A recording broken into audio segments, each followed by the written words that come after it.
afternoon, and welcome back. You probably attended, many of you, our morning session with Indeed at 10 a.m., hosted by Marnie Holder. And I'm hoping we come back this afternoon and we'll continue on to the rest of our series today. Today is Transition Tuesday here at U.S. Chamber of Commerce and Our Heroes Foundation. And this is part of our career community virtual sessions. Today, we have a tremendous session, though, this afternoon. We've got a great speaker by David Smith. As a matter of fact, David and I met a few years ago when David was with another company, and it's great to be back with you today, David, and to listen to the wealth of information that I know you've got, a little bit about Wells Fargo, and then a little bit more about the virtual landscape. But before we get started, David is a military veteran himself of the Army. He is a soldier for life like myself, so thank you again for your service, David, and what you're continuing to do for our country. Just like me, our passion is to help men and women who have served find meaningful employment, and you've got a wealth of experience that you're going to share with them today. I'd also like to really give a shout out to you and what you and Wells Fargo have been doing as a premier partner with Hiring Our Heroes Foundation over the years. I know you've been instrumental in attending numerous summits, career summits that we've had all over our military installations, and you've hired a lot of transitioning service members, and we appreciate that as well. You're also a crucial partner of our corporate fellowship program, so we appreciate what Wells Fargo is doing, especially in St. Louis. I understand that you hosted 25 fellows last year, and we're looking forward to great things ahead as we continue that program. So thank you for what you're doing in St. Louis. But I do appreciate, though, what Wells Fargo is doing. I do appreciate you being here today. So I will turn it over to David Smith. David is the military talent liaison at Wells Fargo. So David, please take it away. Thank you. Actually, David, if you allow me one more piece, I forgot. Oh, sure. Go ahead. We do have the ability to ask questions. I forgot.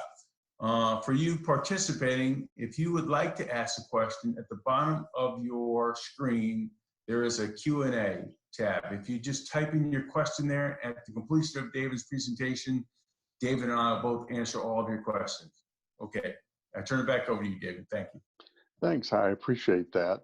I'm looking forward to spending our time together here today. I have been honestly not a big fan of the virtual terrain. I'm old school, as you can tell probably from my hair and beard. This is not my first rodeo. I've been working for over 12 years actually, helping military veterans to make the transition. So this is something, the things I want to share with you today are from my personal experiences as a recruiter and talent liaison.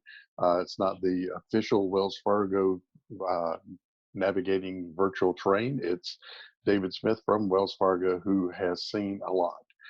So looking forward to jumping into the conversation today. Wanted to spend just a couple of minutes, if you'll head over to the next slide there, just because it's something that's very important to us, I wanted to share with you. And we start all of our meetings with this review so that we all keep our eye on the prize. Our vision of the company as a whole is to make sure the customers' financial needs are taken care of. And then our values are doing what's right. The people is a competitive advantage, which is one of the reasons why we're here today, and ethics, because we know ethics is really important with the military. Diversity, inclusion, leadership, those are all things that we find in the military talent pool, and so that's why we're here today.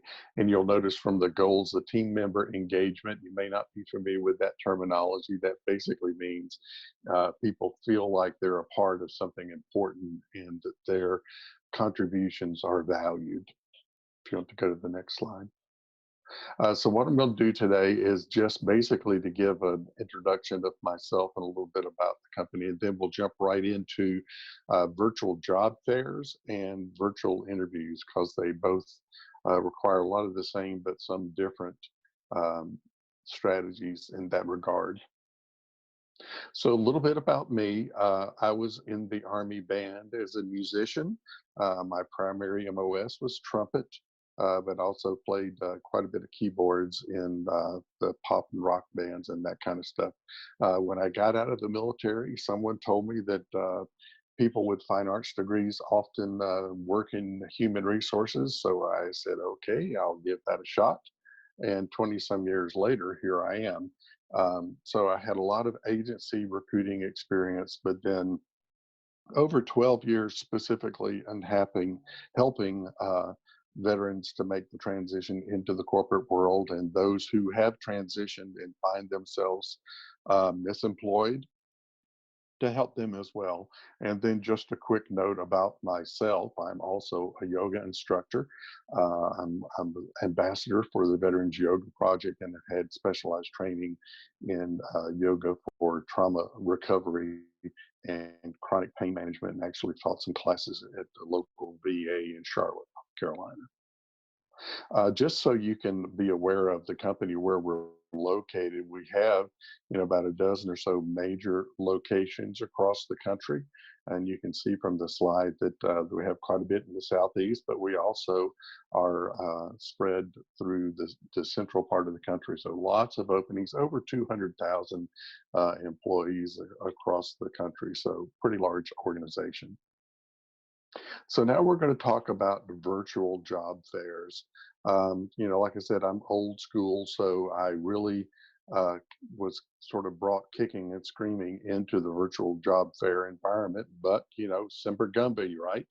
Always flexible. You got to do what you got to do to meet your goals. So the first thing that I would suggest that you do is register. For many of the platforms, you can pre-register, and what that does for you is it gives you notifications. You'll get additional information in advance. You'll get a reminder to attend, because it's easy to jump another rabbit, as I call it, and get distracted and not make it. And then another thing, lots of times employers are able to access your resume in advance, and so they can look and see. And so you might get an email from a company that says, "Hey, we saw your resume and want to make sure you stop by to see us." I know we do that. And then the other thing is to what I call perform an internal inventory. It's thinking about, what do you enjoy doing, what are you good at, and I really encourage you to keep an open mind and to think about function and not industry. So, for example, if you are thinking program manager, project manager, those kinds of things, those are positions that are in all companies. Different companies call them different things. Maybe, and like in our case, a business initiatives manager, for example. So keep an open mind about the companies that you'll be talking to, and think about the functions, so that you can have something in mind when you go to meet with them, and to do some research on the employers. Look to see who is highly rated on military friendly through GI Jobs or the Military Edge, which companies are actually walking the talk, so that you spend your time during the virtual job fair talking to companies who have a true interest with you. Um, and another thing is to look for people who are already working at that company who are veterans. You can find those folks through LinkedIn, through Rally Point, different locations like that, so that you can maybe get some inside information that would be helpful as you come along. And then come with some specific questions if it's possible. If you identified some positions that would be good, that would be helpful. Another thing, like a resume should be updated. Um, if you've been away from that job for 2, 3 months and it still says present, that's not too cool. So you want to make sure that it's updated, and make sure that there's a real compelling reason. When the person looks at that resume, they're going to go, "Holy cow, this person is great. We need to make sure that we talk to them." You have to think about being a compelling candidate on paper, because your resume is not an autobiography. It is the step to the interview. Simple as that. And so then moving along to the technology check, make sure that you don't wait till the last minute to log in.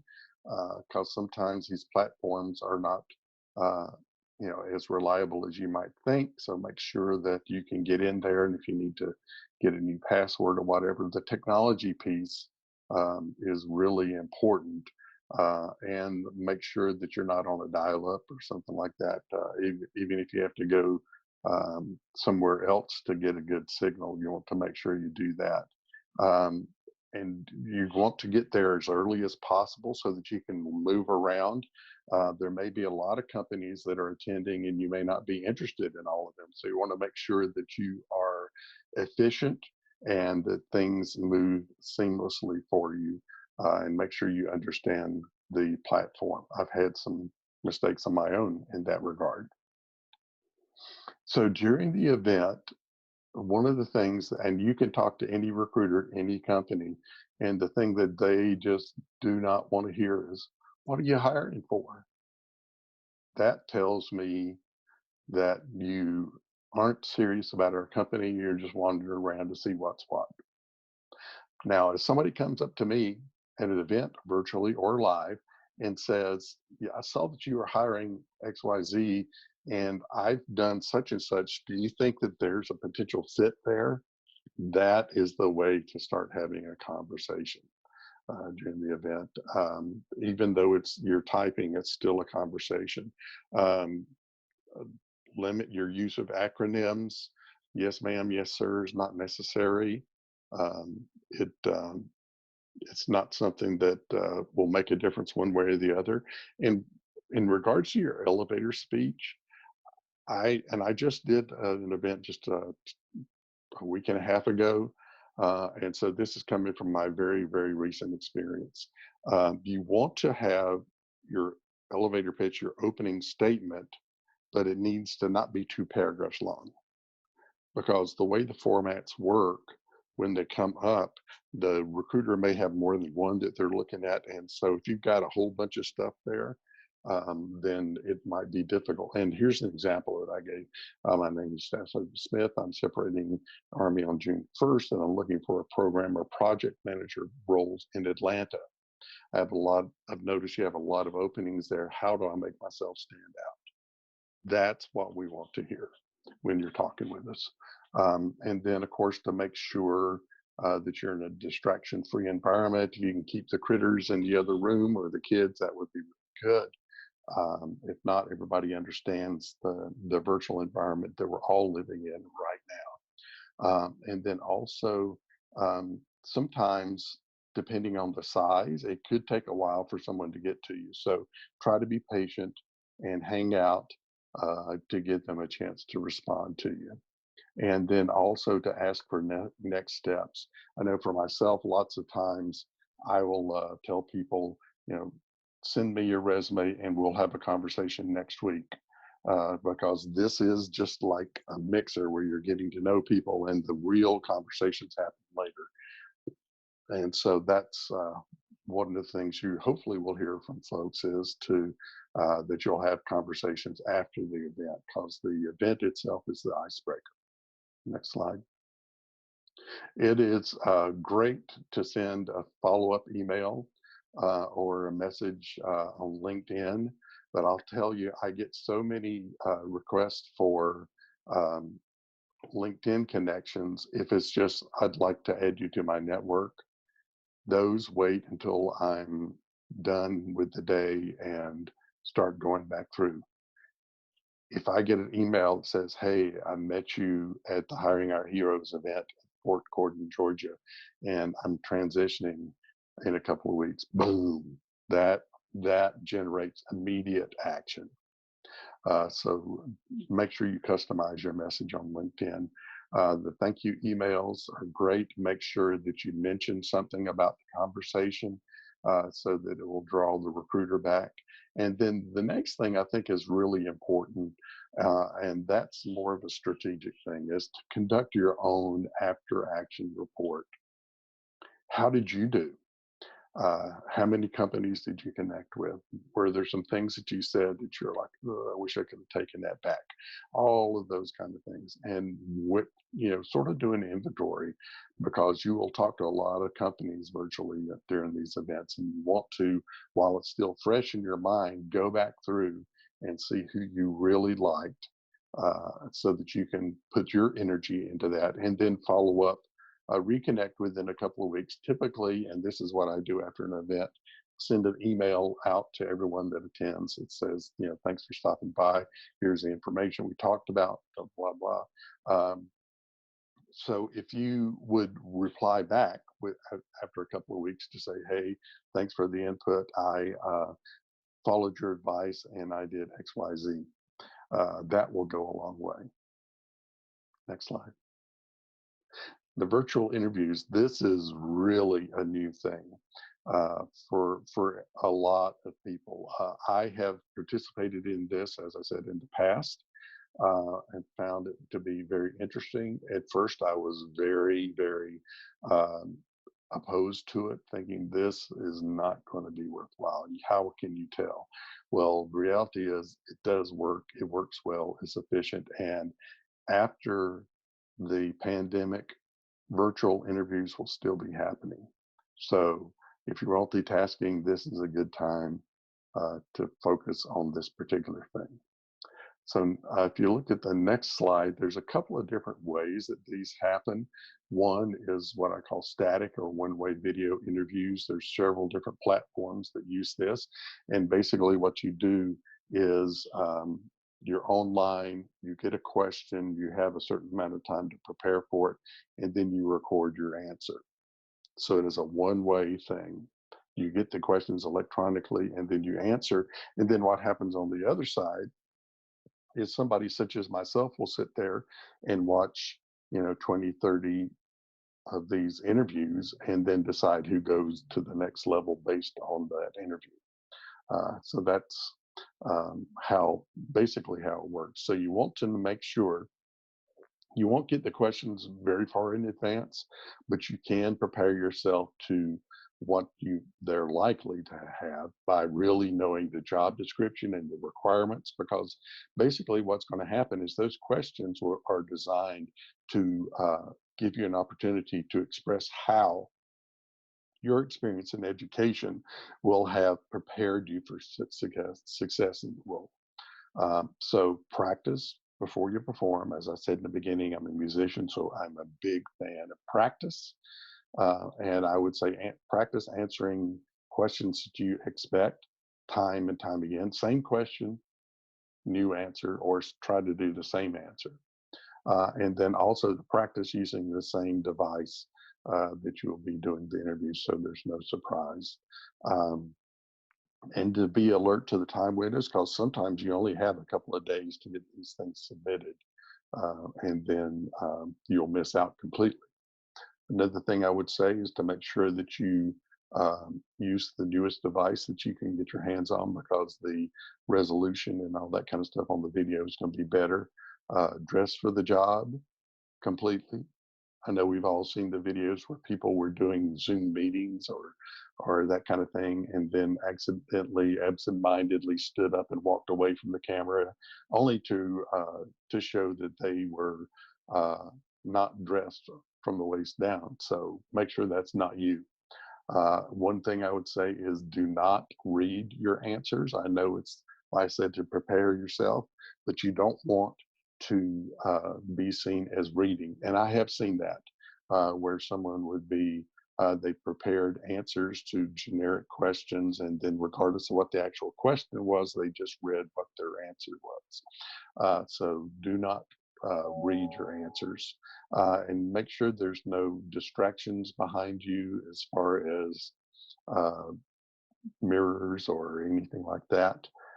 And then look into the camera, not the image, just to give you a sense as to the difference. This is me looking at the camera. This is me looking at the image. And so you can tell, you can tell a difference with that. So make sure you look into the camera. Next slide. Now the interactive videos, everything that I said before applies plus. You have to make sure you be on time. I have seen people bounced because they were not on time. They missed their interview time. The end. Check your sending and receiving in advance, just to make sure you can do that with Zoom or any other type of platform that does that. And it certainly is fine in these video interviews for them to see you taking notes. That shows your interest, and that's good. And then it'll give you something to talk about when the question comes for your questions. And then also, I would say, with these interactive videos, make sure that people in your house understand what's going on. For those of you who have other people living in your home, like spouses or kids or whatever, just let everybody know, from 1:30 to 2:30, I'm doing an interview online, so don't interrupt me. And then also have your resume handy in case they've misplaced it and you need to zip it to them right quick via email. You can do that. And one of the things I would say that is really interesting is you have to kind of prepare for plan B, plan C. I've seen these things happen before. There was one person who was interviewing in a meeting room at a school. And for energy conservation, their rooms were set up so that if there was no movement within X period of time, the lights went out. And that's exactly what happened to them in the middle of their interview. The lights went out. And so they had to stand up and move around to get the lights to come back on. So just make sure that you're very familiar with your environment. I've seen other things that have happened on college campuses as far as fire drills and all this kind of stuff. So try to control what you can control, because there's always going to be things that you can't control. Now, telephone interviews, we've probably all done those. There's a couple of things I wanted to throw out to you, just because this has happened to me personally in recent times. When you know you're having that phone interview, answer the phone and identify yourself by name instead of just hello. Say, hello, this is David. Simple as that. Simple as that. And make sure you got a good signal. And if you have a good signal, don't move around. Stay where it is. And then use earbuds if possible so that you can take notes for your questions as well. And once again, make sure that people around you know what you're doing. Allow time. Don't plan anything too close to the beginning or towards the end where you might feel rushed. And another thing I would suggest is to stand if possible, because that does help with your breathing. And being the yogi that I am, how important I believe that breathing is. Next slide. So just to kind of zip through this again, to hit the points that we touched on, is to be prepared with your research and your rehearsal. I have seen excellent service members crash and burn because they did not practice their interviews. To be self-aware so that you're applying for positions that would be a fit that you would like, so that you're not a serial poster, as we call them, where you apply for everything to see what sticks. And then there's the time to deliver. The drilling that you will have done, the rehearsals that you will have done, will all help you to deliver. And then do your follow-up, as we've discussed, so that you don't get lost in the dust, but at the same time, you're not coming across as a stalker. So make sure you do your follow-up. And as I mentioned before, networking with people who are at those companies or have other connections, so that you can connect with people who might be able to give you some additional information that may not be on the website. And then also to be sure to attend targeted events to make sure that you do get as much connection with folks as possible. So that was a lot of information. So let's take a moment here to look at some questions and see how we can help out. David, great job. Thanks. A wealth of information like I knew it would be, and I'm sure all the participants appreciated that. And we have some time here. I've got a couple questions, but there's quite a few participants. If you do have a question for David, please type that in and we'll ensure that we get it answered. But Jonathan's got a question here up front. I'll just read it so everyone can hear it. Cool. How do I navigate these job fairs when I still have a year before I am able to start working? I am just finishing outside. I'm just finding out information on the different companies and types of jobs available. So Jonathan's got a year out. That is great. And Jonathan, I would say congratulations. A lot of folks don't do that, and they find themselves a month or two from separation date wondering what now. I would say at this point, your attendance is more strategic than tactical. So your goal is to learn mostly about the companies and in general, how the work that you've done in the past may fit in with an organization like that. So good on you for doing your advanced research. It's the way to do it, and you will not be sorry. Great. David, next question. You have a base, I guess, already. Shy, it must be a friend of yours, says, hello, Mr. David. How's that? Here's what he said. Do you think it's okay to reach out to the hiring manager on LinkedIn or email if available? Generally speaking, I would say probably not, unless there's some connection that you would have. The hiring managers, and once again, I'm talking in generalities here, they like having that buffer of the talent acquisition folks. So I don't know necessarily, unless there was some compelling reason for you to contact them. How about if they saw a particular job that they like, David, at that company, and they did a point-to-point, reach out on LinkedIn or social media is what I think Shy's getting at, Yeah, it wouldn't hurt, right. as long as there's some meaning to it. If you're saying, I saw such and such position, I'm really interested. What's the best way for me to pursue this? Rather than, I'd like to take a moment of your time to meet and learn about your company, yada, yada. Lots of times the hiring managers are up to their eyeballs in alligators. And so if you don't get a response, don't look at that as a negative. Yeah, good. Someone else wrote in, David, oftentimes video and phone interviews can slip into less formal due to being used to casual interaction in everyday life. Do you have any tips on how to avoid slipping into that casual mindset? Good question. Yeah, don't cuss. I think one of the things that you may find will work for you is to go ahead and put on a dress shirt, a collared shirt, something like that. Get everything set up. I work from home on a regular basis, so I have this mindset of here's my computers, here's my working music, here's my work shirt. So anything you can do to get yourself in that place will help to create a line of demarcation so that you don't slip up. Sean has a question. He's a veteran, Army vet, soldier for life there. Recently graduated, though, this past December with a Bachelor of Science in Computer Science. Has been searching, as you can read there, for 5 months with no luck. Any advice you could give to recent graduates who may be dealing with similar circumstances? Been out, for the last 5 months, especially in this condition right now. Most things are done virtual. So, what advice do you have for me, David?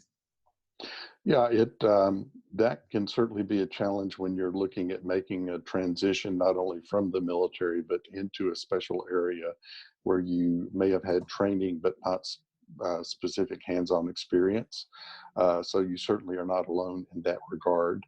I would say sometimes you may need, like, for example, if you have been studying information security, but haven't actually done information security, but have done network, hardware, etc., then maybe get into the company doing something where you can leverage the technology that you have, and then over the next year build yourself into someone that would be just the kind of person they couldn't live without in that particular area. So you may have to make a little bit of a sidestep to make a transition in specific fields such as technology. But that would be my suggestion. Plus, there are some companies who will have apprenticeships or other types of training programs. We do have apprenticeships, and sometimes they have been in the technology area. So, you can look for apprenticeships with corporations, and those apprenticeships are going to be paid in general. So it's not like you're working for peanuts. And it is look for companies who have those approved through the Department of Labor. Good. Just for everybody else out there, we do have time. So if you do have a question, David, please type it in. But David, I'll jump to one of the other questions. Any thoughts that you have on standing or sitting during the interview process? For virtual, I think if it is an interactive one, you'll want to be, my sense is that you would be seated. If you're on the phone, it's perfectly fine to stand up.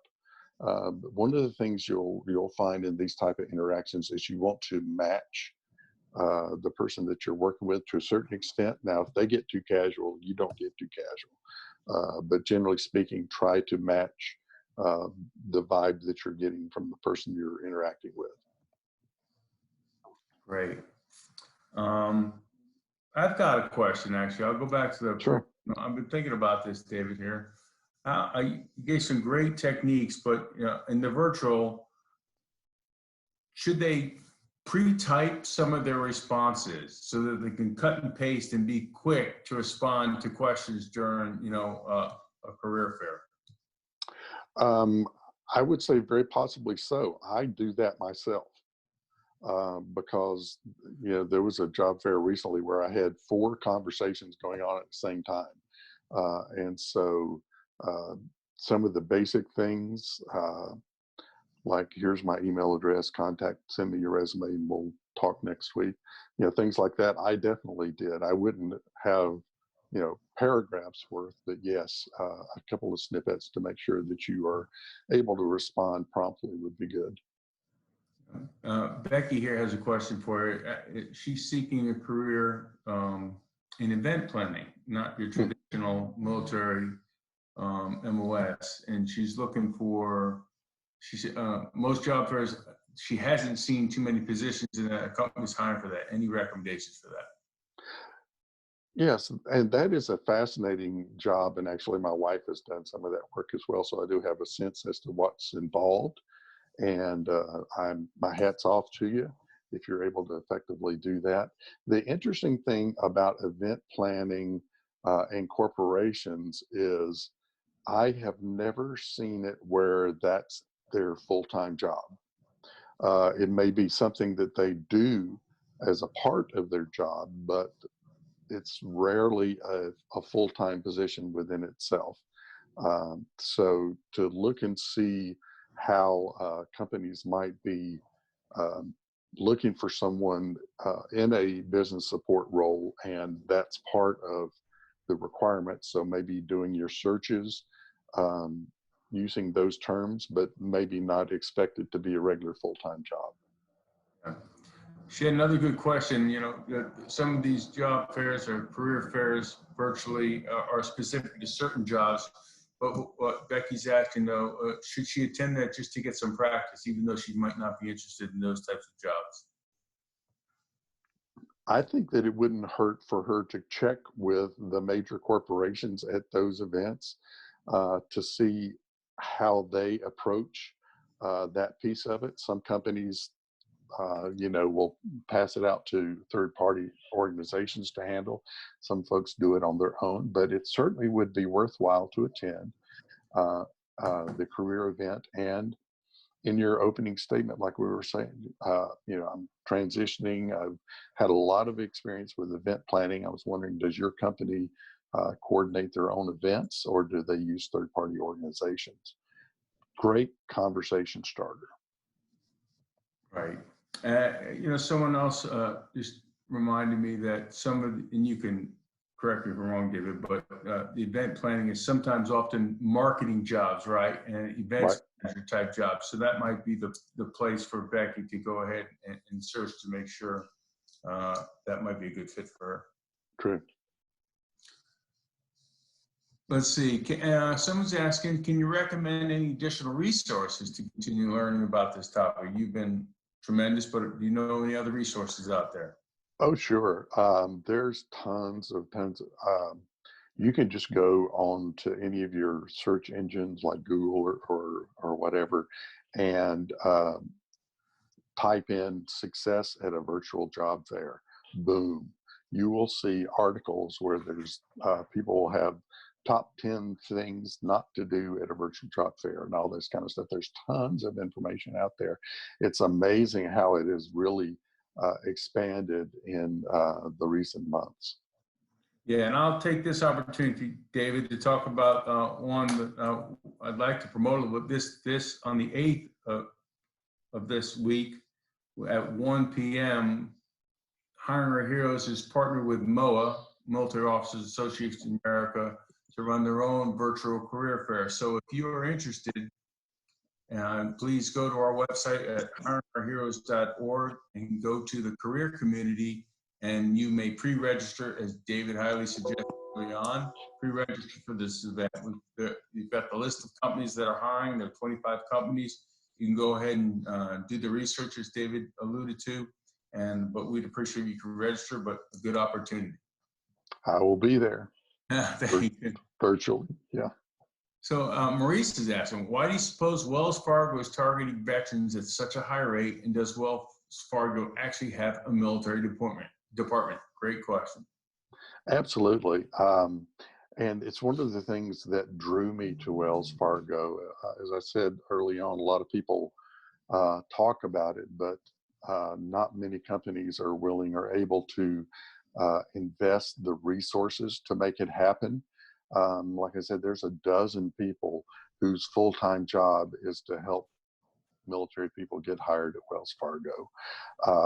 We're divided up into teams. I'm part of the external squad that does external outreach like this and advocacy for the veterans. We have an internal team that works to identify roles that are well suited for veterans. We even have sometimes where we'll hire an entire class of people, like 15 to 20 folks working in a contact center, either with mortgage or fraud and claims or phone banking, whatever. So the whole class would be people who are coming from the military and have a military experience. And so, yes, that is the big thing, is the dedication of resources to make it happen, because everybody wants to do something that makes them feel good. We recognize that the people in the military are exposed to an appreciation for process, commitment to accomplishing the mission, and that kind of thing. That's part of why we are doing what we're doing. It's while it's a good thing to support those who have given so much to the country, it's not an altruistic thing purely. We recognize that you bring to the table the kinds of skills and character that we're looking for to help us through these times and going forward. So that's really why we're doing it. It's not just because we want to do a feel-good thing. We recognize that you have a lot to bring to the table. Well, I think that's great. Great questions, but I do want to touch on some of the things you talked about, especially when it comes to Wells Fargo. I mean, I think that's a great point that you just talked about.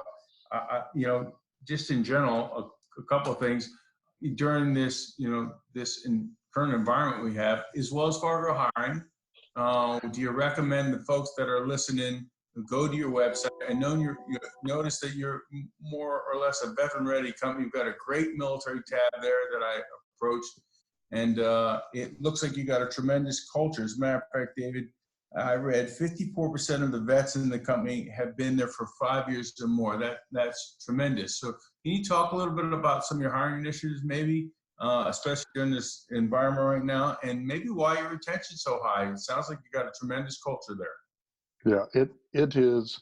I think one of the things that helps is once you come on board, that's not the end of it.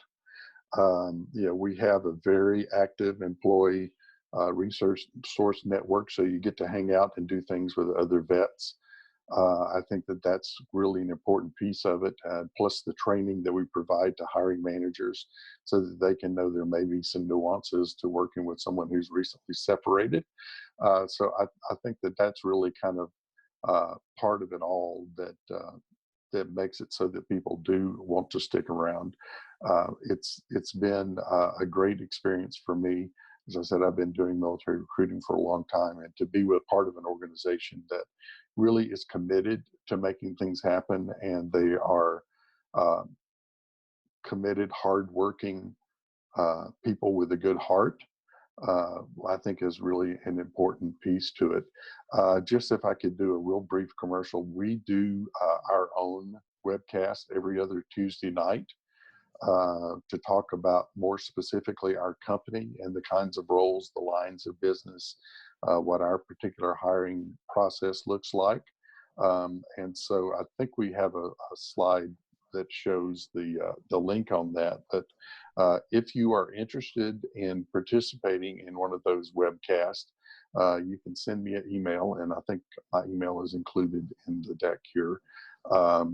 And I will get the information to you. We actually are doing one this evening, 7 o'clock Eastern, and we do them every couple of weeks. So if anyone wants to learn more about our company in specific, then we'd be happy to have you participating. So, Actually, I think that is a question. That someone typed in that they'd like to be able to follow up with you after this, and maybe do you mind repeating your email out loud, and we'll also type it into the chat box for everybody. Sure. It is david.smith, then the number 6 at wellsfargo.com. Excellent. We appreciate that. And I really do try to respond quickly to emails coming in such as this. And so what I'll do is, if there's a question that I can answer myself, I will certainly do that. If I need to hand you off to someone else, I'll do that as well. One thing that might be helpful to explain is one of the things that we do with veterans is we will assign one of our military talent liaisons to work with that individual so that you can have a conversation and provide you with information. So if you would, when you email me, if you're not already working with one of our 12 people, let me know, and I'll get you hooked up with somebody who can look at your resume, give some input on that, give some input on what your search strategy is looking like, that kind of thing. So if you're interested in having a liaison assigned to you, let me know and I'll make that happen. Excellent. Well, thank you, David. Well, sure.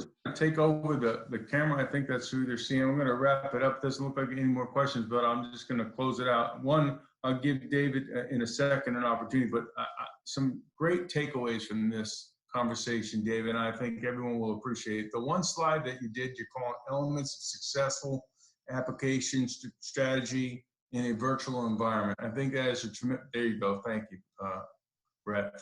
Great slide. And I think folks should take a quick photo of that one. I think that will be very useful to them as they navigate the virtual environment, especially during these times. But for all of you all as well, this is recorded and it will be posted in the next couple of days on the Hiring Our Heroes Career Community website. You can go to there and recall it if you need to listen to David's great information again, or maybe see the slide or whatnot. But David, thank you for that. Some pleasure.